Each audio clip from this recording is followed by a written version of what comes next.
We begin with this. Breaking in just the last hour, an all-out blockade on any and all ships entering and exiting Iranian ports are now in effect. That includes a partial blockade in the Strait of Hormuz. Iran vows to retaliate, saying no Gulf traffic will be safe because of what you see here. They say this move is illegal.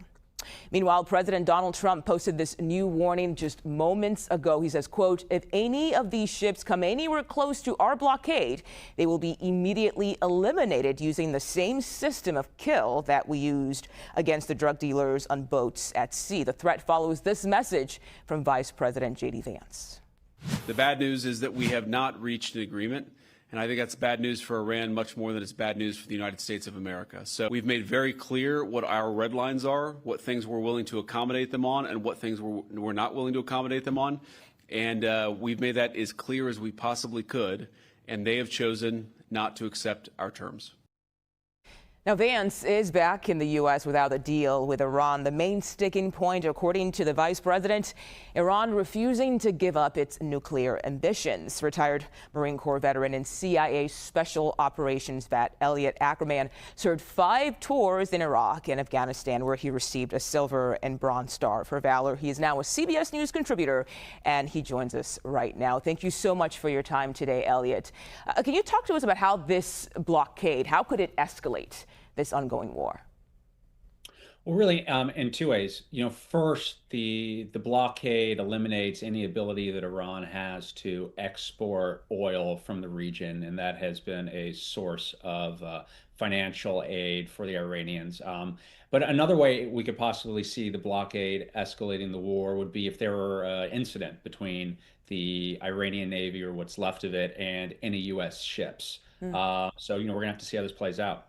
Yeah, but do you think this is the right move to get Iran to come back to the table again, or do you think a bigger show of force is needed? It doesn't seem that this blockade is going to be leverage enough on its own to bring the Iranians back to the negotiating table. And so we're going to have to see how long this ceasefire endures, or if the United States and Israel break it to create more military pressure on Iran to force them again to make some type of concessions to end this war. And what do you think it would take to get there? We were talking not too long ago about when the Obama administration was negotiating with Iran. It took more than a year, but it seems President Trump wants an agreement as quickly as possible. So do you think patience is what it takes, or do you think offering something to Iran is what it takes? What's your thought on that?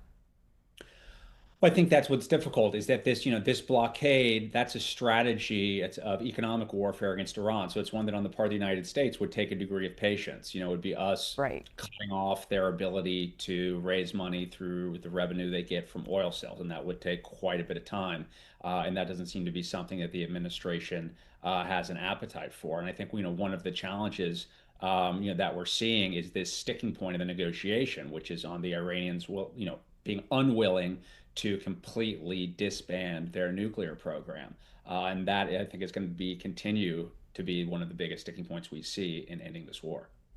Any chance of this war ending anytime soon? You think about the fact that, yeah, sure, when it comes to the military, the United States obviously has power there. They have the bigger force and are able to do what they like within reason. But is there anything else that needs to be done right now that would hopefully get us to a point where this war is over? Because you look at polls as well, Americans are not in favor of it.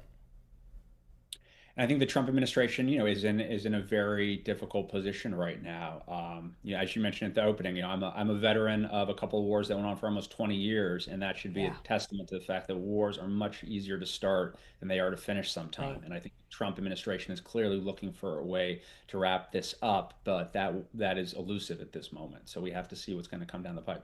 That's right. Elliot Ackerman, thank you so much for your time today. We appreciate your insight.